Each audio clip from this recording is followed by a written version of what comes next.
Siapa yang tidak masuk? Kemana Gero? Oke. Untuk materi kali ini ya, menyambung dengan materi yang sebelumnya tentang pelajaran akhlak. Kita sekarang bab ke-7 yaitu tentang menghindari ghibah dan melaksanakan tabayun. Nah, namun sebelum ke pemateri, kita lihat dulu sekilas rangkuman dari video berikut ini.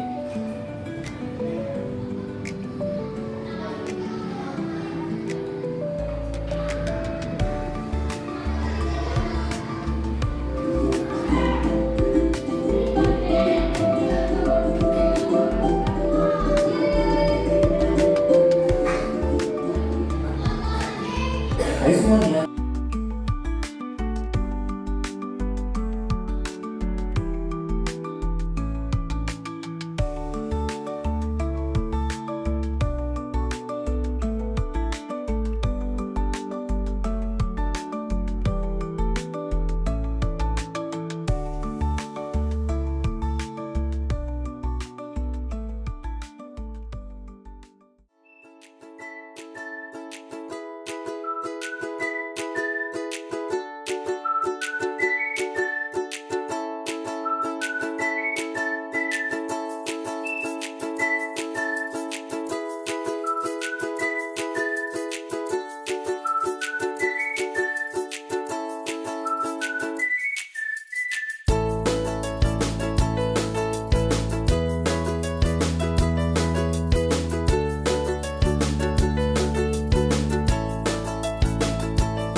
Nah, itu sekilas tentang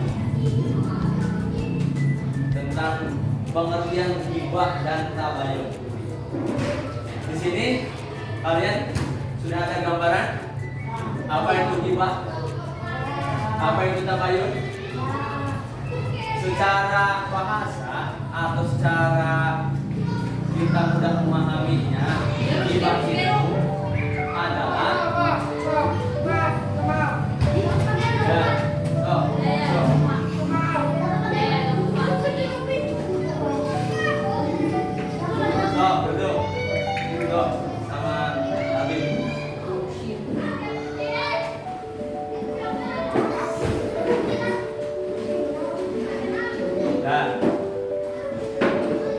secara singkatnya, secara garis besarnya, ghibah itu adalah membicarakan keburukan orang. Kita pernah nggak membicarakan keburukan orang lain? Contoh kecilnya kita ngegosip. Siapa di sini yang sering gosip? Cewek lagi. Sama baik. Mau laki mau perempuan biasanya ngobrolnya yaitu tentang gosip. Apalagi di era sekarang ya. Kalian sudah punya HP? Masing-masing sudah punya HP? Sudah punya nomor WA? Nah, ghibah ini kalau di era modern sekarang ini yaitu berita hoax ataupun yang namanya pornografi yang merajalela di mana-mana. Makanya sering terjadi yang namanya permusuhan, perselisih, bertikai, sesama mur, sesama sis. Itu dikarenakan adanya berita bohong. Wah, sekalian harus jernih. Nah, apa sih ghibah itu?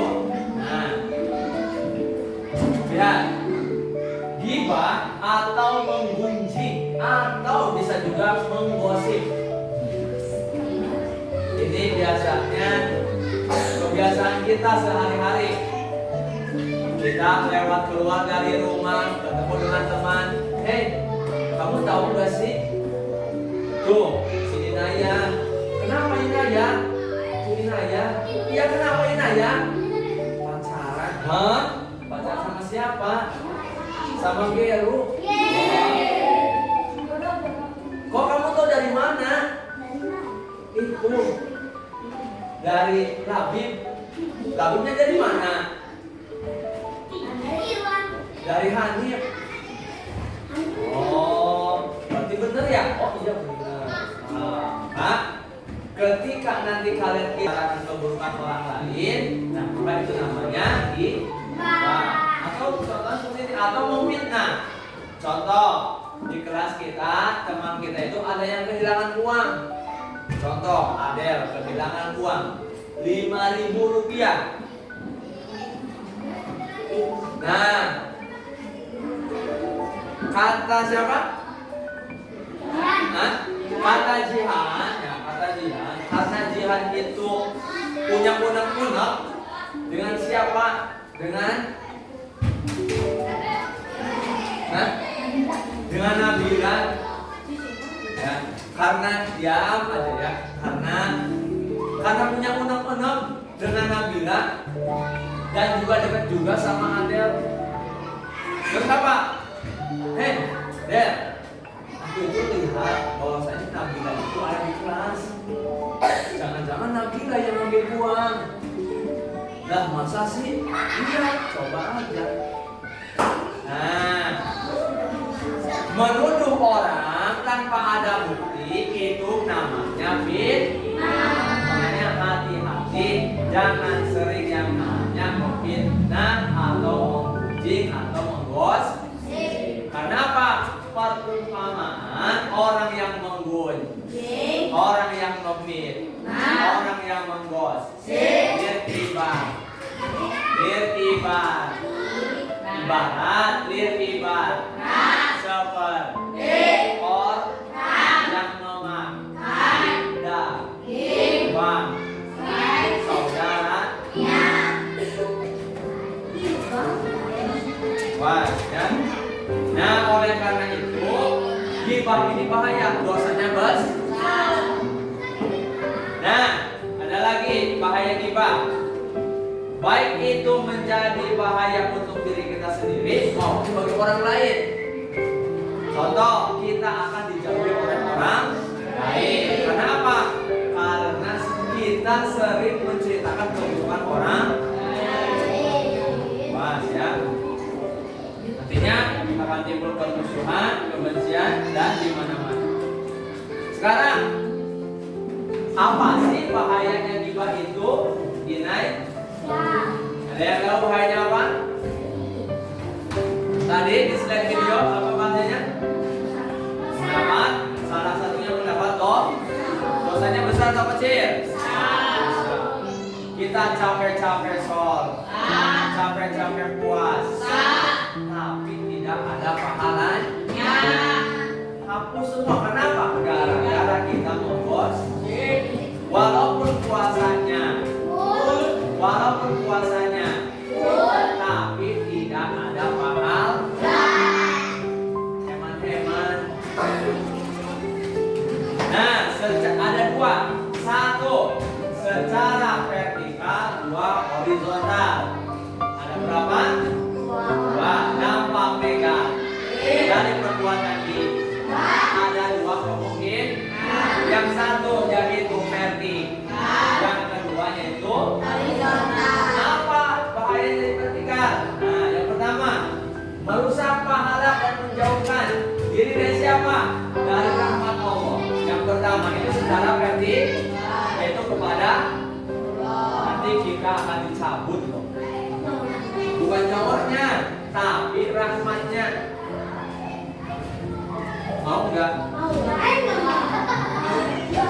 Mau. Nah, sekarang kita horizontalnya. Ghibah menimbulkan fitnah yang lebih besar. Makanya kita itu jangan iri. Pedak-pedak Geru ya. Geru habis umroh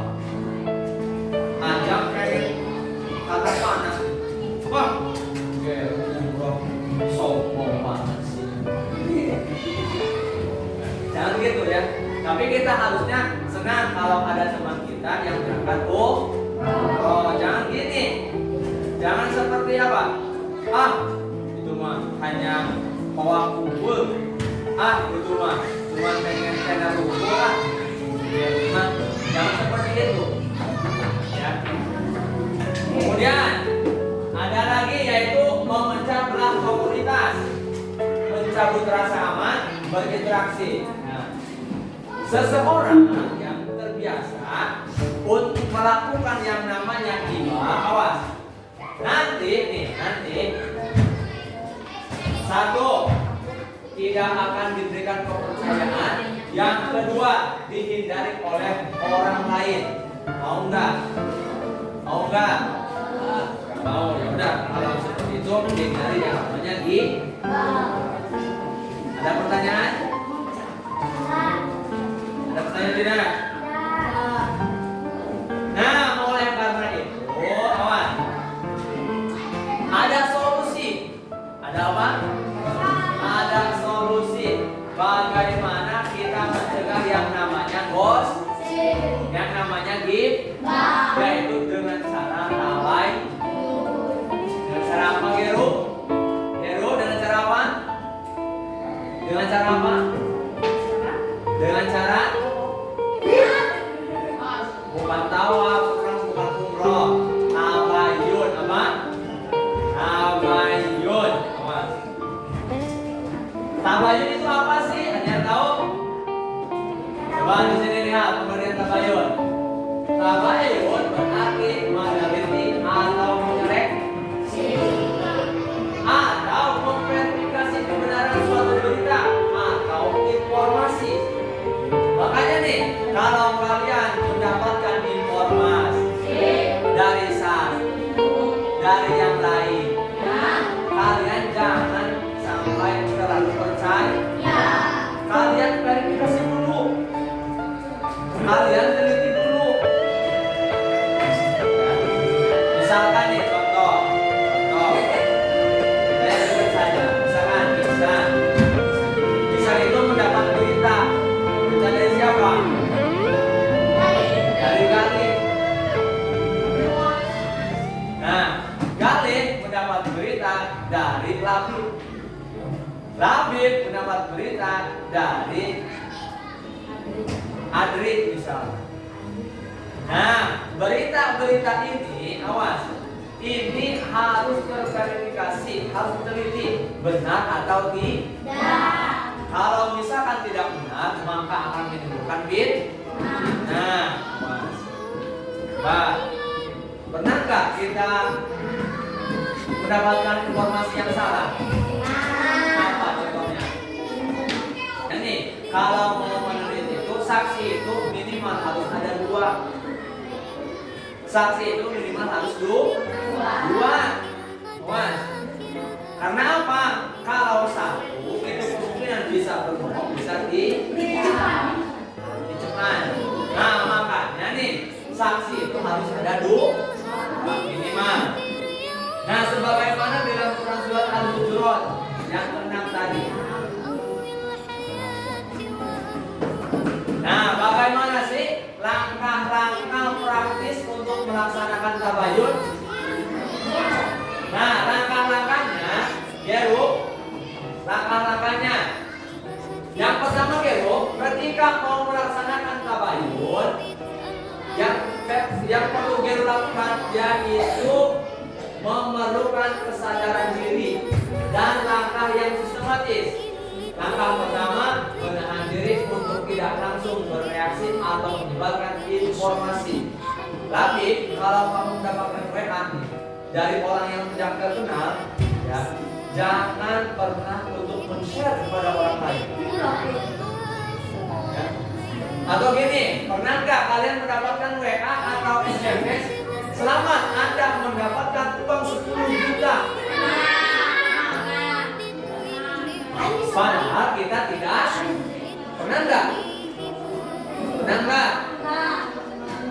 Makanya nih, kalau kalian mendapatkan WA atau pesan yang menurut kalian ini tuh siapa sih? WA saja, nggak kenal ada apalagi yang telepon. Hati-hati. Takutnya itu siapa? Orang yang mau menipu. Tapi kalau misalkan kita sudah jelas lihat fotonya, wah ini mah kenal, ya udah angkat saja. Makanya, mohon maaf ya, untuk kehati-hatian jika ada nomor yang telepon yang tidak tahu namanya, fotonya udah nggak didapat. Kenapa takutnya seperti itu? Hah? Dana? Nah, awas ya. Nah, sekarang apa? Yang namanya ATM juga bisa dibobol. Makanya nih, hati-hati kalau kalian mendapatkan sumber informasi yang tidak diketahui. Awas.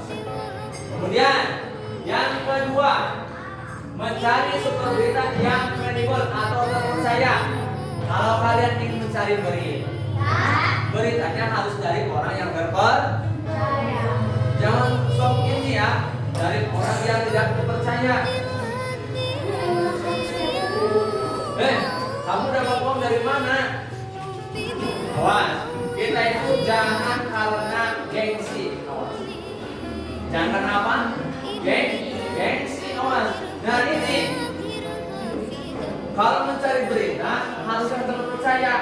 Jangan mencari berita yang abal-abal. Nah, makanya nih dulu pada zaman sahabat, para tabi'in, yang namanya sahabat Nabi itu ketika Nabi meninggal, itu kan banyak sekali hadis atau ucapan Nabi yang menyebar kemana-mana. Menyebar kemana? Menyebar kemana? Mana-mana. Makanya ditakutkan, ini malah semakin tidak ada, semakin hilang. Maka apa? Maka diverifikasi. Misalkan, contohnya seperti ini. Ini siapa? Ainun. Misalkan Ainun nih, Ainun sama Nabila. Ainun memberikan berita kepada Nabila kepada Adel kepada Jihan kepada Siti. Nah, awas, dari orang yang kelima ini haruslah orang yang mempunyai kredibilitas yang tinggi. Dalam arti apa? Tidak boleh orang sembarangan. Makanya kalau misalkan ada saja nih salah satu dari 5 orang ini, ya, dari 5 orang ini yang misalkan suka mencuri, tidak pernah sholat, maka jangan diterima berita tersebut. Sudah, jangan diterima. Nah itu contohnya. Kemudian yang ketiga, menimbang secara rasional dan spiritual. Maksudnya kalian kalau mempunyai mendapatkan berita dari orang lain, kalian itu harus berpikir terlebih dahulu, mencari informasi dulu. Nah, tabayun dan ghibah untuk harmonisasi sosial. Maksudnya kalau kita bertabayun, maka bersosial kita atau berumah tangga kita itu akan hancur. Akan penuh dengan apa? Kenyamanan, ketenangan, kedamaian. Tapi orang yang ghibah, awas, diadu domba nantinya. Nah, oleh karena itu kita harus menjauhi yang namanya ghibah. So, kita kasih dulu ya. Coba semuanya berdiri. Semuanya berdiri. Ayo semuanya berdiri. Sebelum kita mengerjakan ulangan. So, tapi berdiri tapi. Coba. Kita tepuk 1, 2, 3, 4, dan 5. Tapi bukan tepuk yang biasa ya, ini luar biasa. Coba. Sekarang contoh tepuk 1, tepuk 2. Ngeri. Tepuk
Nah, sekarang coba kalian buka bukunya.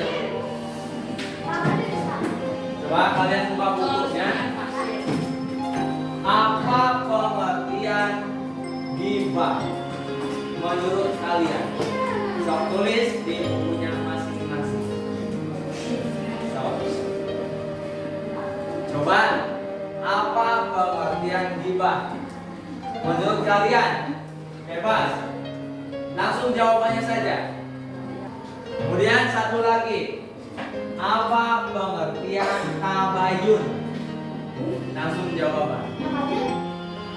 Kesimpulannya saja ya. Kesimpulannya dari materi yang kita tadi pelajari bahwasanya kita dalam hidup harus menghindari dari namanya sifat ghibah.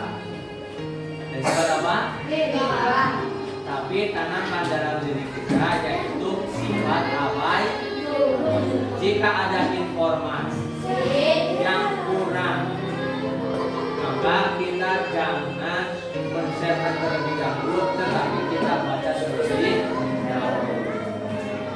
Hati-hati dalam berbicara, jangan sampai pembicaraan kita itu menimbulkan atau menimbulkan gosip. Ya dulu ya untuk materi kali ini yaitu tentang ghibah dan tabayun. Nanti soal ulangannya di buku. Sebelum kita pulang ya, malah kita baca doa, baca surat Al-Asr, mulai.